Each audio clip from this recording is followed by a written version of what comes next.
My name is Vivian, and I live with my husband George and our 2-year-old son Michael. Vivian, today marks 3 years since we started dating, doesn't it? George said, breaking the silence. Yes, it does. Time flies so fast, I replied, sensing something different in his tone. What's wrong, George? You seem a bit off, I asked with concern. Vivian, there's something I want to tell you today, George began hesitantly. I want you to marry me, he continued, echoing his proposal. Over the years, we had shared countless moments together. Initially, time with George was bliss for me, wrapped in his kindness and thoughtfulness. I felt genuinely happy. However, as days turned into years, the daily bustle and other factors began to change our relationship. Hey, Vivian, didn't I say I wanted roast beef today? Why is it just leftovers from yesterday? George interrupted my thoughts. I'm sorry, George. I have to take care of Michael. I can't prepare anything too complicated, I explained, feeling a pang of guilt. I don't need such excuses. Parenting is just taking care of Michael, right? Stop making such a big deal out of it, George snapped, his frustration palpable. Working at my parents' company is tough. Well, I'm going to be the next president, so I have to endure it, he continued, his tone condescending. George worked at my in-laws' company, spending his days buried in work. Despite this, his efforts often seemed ordinary, and he struggled to meet his quotas. Who's making a big deal here? I don't need dinner tonight. Oh, I might not come home tonight. I have golf with a senior from work tomorrow. So take care of things at home and make sure to prepare a proper dinner tonight. Okay. George's words stung, leaving me speechless. The taste is so bland. You really can't do anything right nowadays, he remarked later that evening, further straining our already tense atmosphere. Smiles and meaningful conversations like those in our early days of marriage dwindled, replaced by George's frequent absences. Even on weekends, he prioritized outings with friends and hobbies over family time.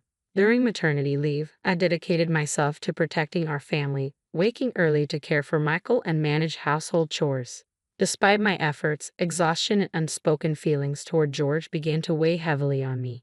Occasionally, I found solace in memories of our early marriage, the happy moments and George's infectious smile. Yet it was clear that things had changed. Mom, Michael hugged me with a smile. Michael's innocent joy brought a brief respite. Lately, he had started calling me Mom more often, a small comfort in the midst of growing distance between George and me. I spent my days hoping our relationship would rekindle as Michael grew. However, deep down, I knew our bond had already cooled. One morning, as I tidied the room before George left for work, I noticed him descending from the second floor, not in his usual suit, but in casual clothes I had never seen before.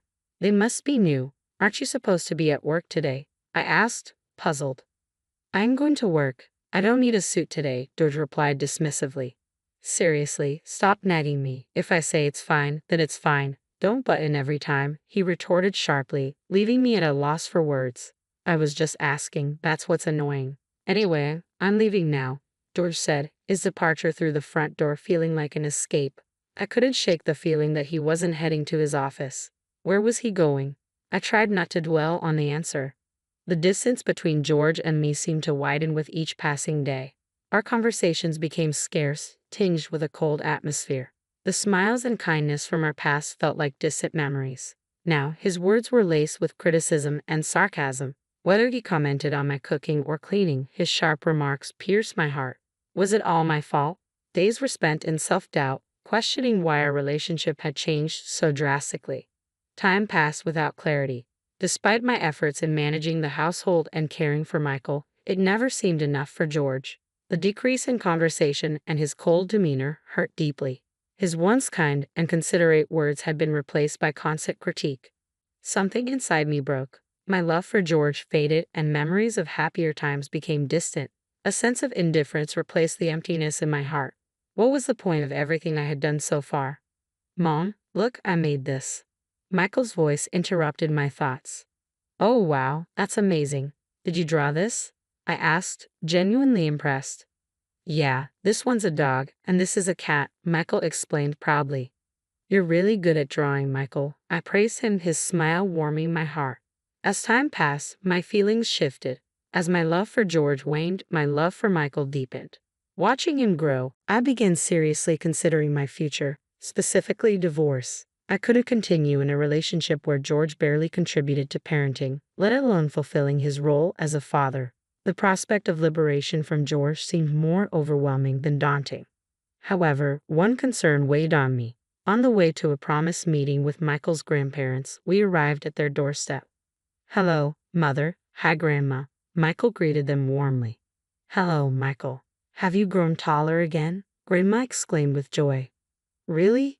"Yay!" Michael cheered, delighted by her praise. "It's good to see you. Come on in." Grandma welcomed us inside. "Thank you, I will." It was George's parents, my in-laws. Despite my frayed relationship with George, they had always been a source of comfort. They ran a nearby business and had shown unwavering kindness and support towards Michael and me. "That's right, I bought some delicious sweets at the station. I'll serve them with coffee now. Please have a seat and relax," Grandma insisted kindly. "Let me help," I offered. No, it's fine. You must be tired from childcare. Just have a seat. You need to rest when you can," Grandma reassured me. "Thank you, Mother," I replied gratefully. My in-laws treated me like their own daughter. Their presence was a soothing balm. They invited us over almost every week, genuinely interested in our well-being. Their voices were always kind, like comforting music to me. They cherished their time with Michael, showering him with toys and playing with him every chance they got. I experienced their kindness deeply, feeling genuinely cherished. Sometimes my father-in-law would take Michael to a nearby park because he knew Michael loved birds. He even bought him a bird book once. These thoughtful gestures deepened our bond. My in-laws listened attentively to my troubles, including issues with George and domestic difficulties. They responded with understanding and compassion. Their words of encouragement and advice filled me with gratitude, bringing a warm breeze into our home. Their kindness was a great help. "I'm worried if George is causing you trouble," my mother-in-law once remarked with a troubled smile, as my father-in-law played with Michael. I couldn't help but reply with a smile. Perhaps she sensed the complexity of my relationship with George. "No, it's fine," I assured her, though her worried smile lingered. My father-in-law also showed concern for my well-being, often creating new recipes for me, knowing my love for delicious food. His thoughtful gestures and the times he comforted me while playing with Michael brought me peace. "Michael, what kind of animal shall we see next time?" my father-in-law asked playfully. "I want to see big fish next time," Michael exclaimed excitedly.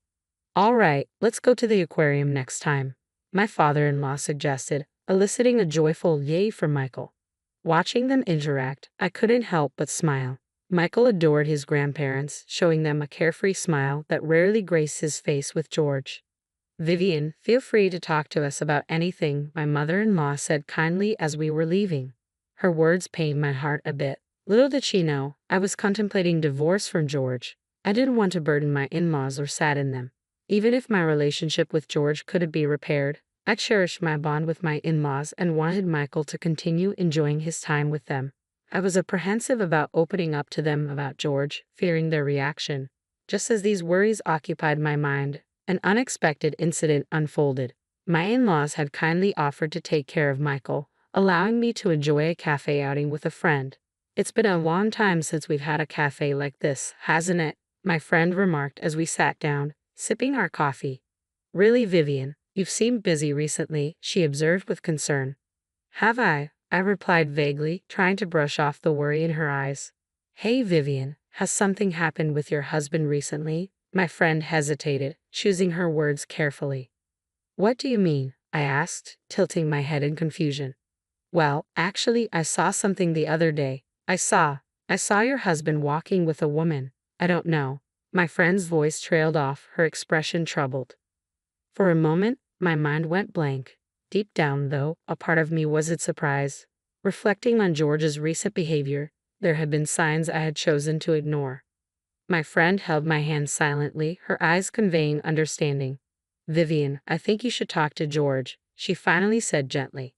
"Yeah, maybe. I haven't been myself lately," I admitted quietly, feeling the weight of her concern. "That's why I invited you to a cafe today," she explained softly. "Is that so? Sorry for worrying you," I apologized. "Don't apologize, Vivian. Whatever decision you make about George, I'm on your side," she assured me warmly. "Thank you," I replied gratefully, parting ways with her and heading home. Although I was initially shocked by the startling truth, strangely, I felt calm now, even a bit relieved. This revelation gave me the clarity to end my relationship with George without hesitation. Imagining a future living just with Michael, despite the uncertainties, strengthened my resolve. I needed to be strong for Michael's sake. "I'm home," I announced as I entered the house. "Ah, today was exhausting." "Welcome back," George greeted me casually, not noticing my subdued demeanor. "Hey," I started, my voice steady but firm, "I've been waiting for your return." As George carelessly threw his bag on the sofa.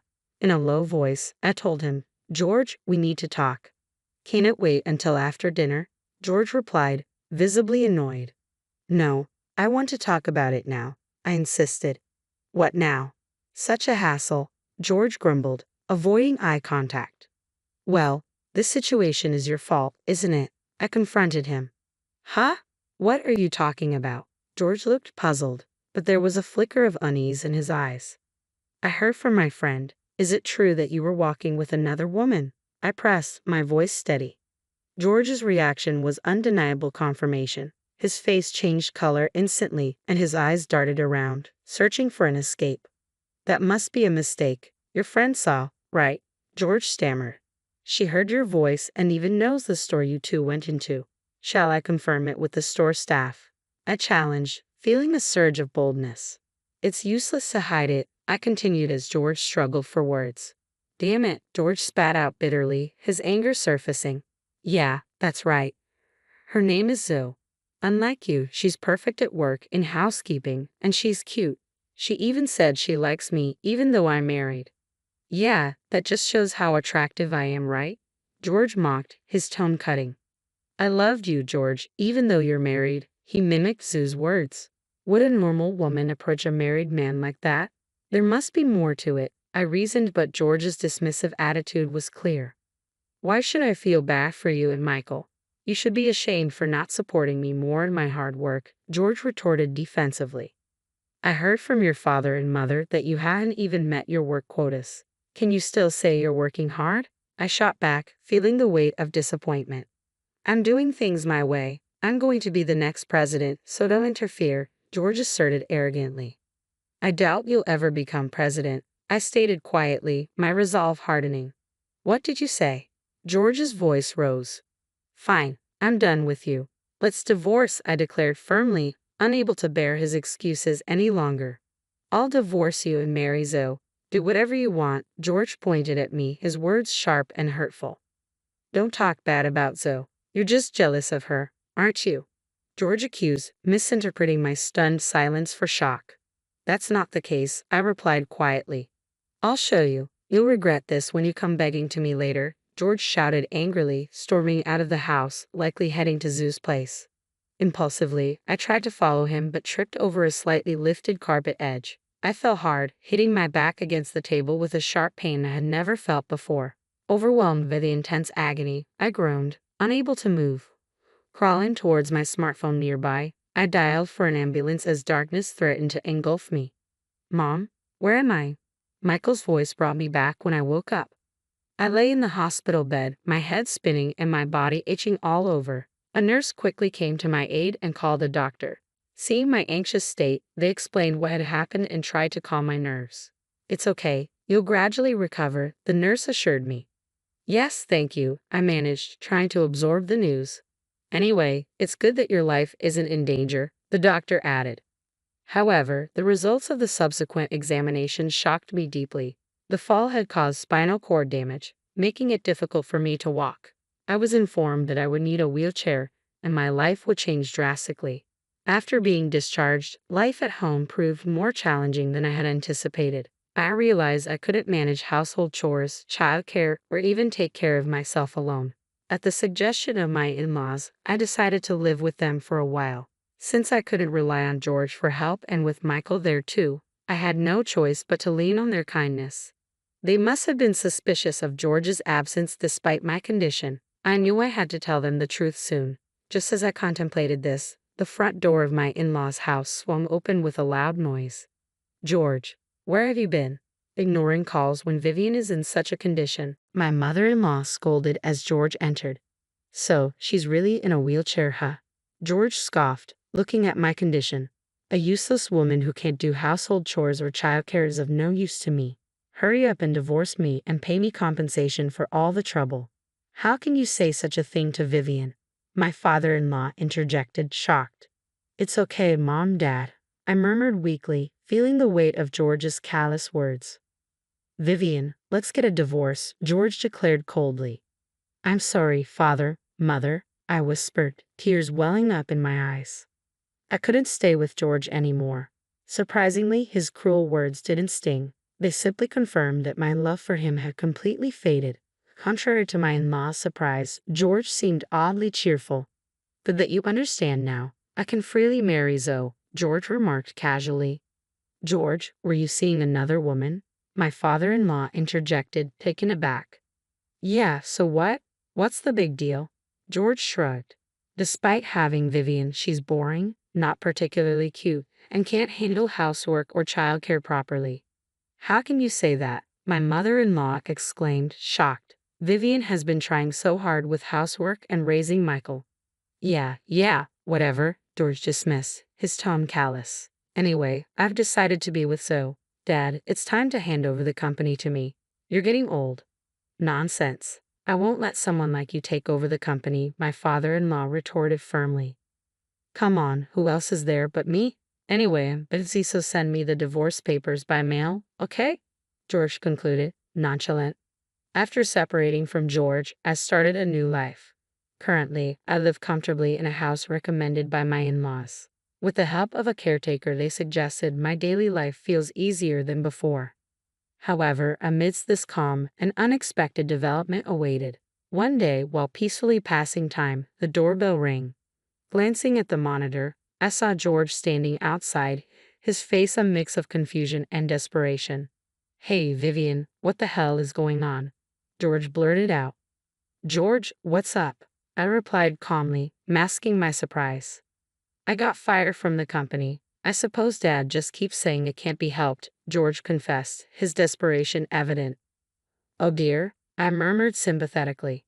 Mom and Dad are saying you're no longer our son. We're cutting ties with you, George continued, his voice tinged with disbelief. That's tough, I responded quietly, trying to process his sudden vulnerability. I didn't know about the stocks. I had no idea you owned 90% of my parents' company's stocks. Why didn't you tell me? George pleaded. Because you never asked, I replied evenly. You're supposed to disclose that kind of thing, even if I don't ask. So, what do you want to say in the end? I asked, trying to gauge his intentions. You know what I want. I want you to cancel my dismissal. You're the one who fired me, right? If you own that much of the company, you can undo my firing, George implored desperately. That's right. Please, Vivian. I've been rejected from all other company interviews. No other company will hire me except the current one, George pleaded, his desperation palpable. If you thought that, you should have worked more seriously. I'll work seriously from now on, so please cancel my firing. You don't have to worry about being fired. Zoe can support you, can't she? Zoe dumped me the moment she realized I couldn't become president. She was only interested in my position, George admitted bitterly. I thought as much, I replied calmly, my heart unmoved. Please, Vivian, you're all I have left. Let's get married again. It would be better for you too, right? George proposed, his voice tinged with hope. I was stunned by his words. What are you even saying? You're in a wheelchair, right? You need my help, and Michael needs his father, George pressed, trying to sway me. My anger surged at his audacity. How dare you say such things? I'm sorry, but the lady does not wish to speak with you anymore, Jack, the helper, interjected firmly before I could respond. Huh, who are you? George demanded, taken aback. I'm talking to Vivian, Jack replied sternly. As I said, the lady does not wish to converse with you. That can't be. Vivian needs me, George protested desperately. That's right, I'll say it again. I have nothing to say to you, and I don't want to see you ever again, I affirmed firmly through Jack. Why, Vivian? If you leave me too, then. George began, but Jack forcefully turned off the monitor. I found myself oddly captivated by Jack's rare display of anger. He was slightly older than me, introduced as a helper by my in-laws. Stern yet kind, Jack had grown close to Michael and become an indispensable part of our lives. Now, what? I mused aloud, watching Jack with newfound respect. Eventually, I heard that George, abandoned by Zoe and his parents, was walking a lonely path. However, his fate no longer concerned me. Whatever his situation, he had no part in my life anymore. Supported by my in-laws and Jack, I found peace in my new home. With Jack's assistance, I managed household chores and childcare better, slowly regaining confidence in my abilities. Meeting new people and sharing smiles in my daily life, I felt my heart gradually moving in a more positive direction. Though my past with George was challenging, I had overcome it and discovered a new me. Our paths had diverged. George may be filled with regrets on his lonely path, but I was walking towards a new future. This future was filled with peaceful days and happiness, surrounded by beloved people.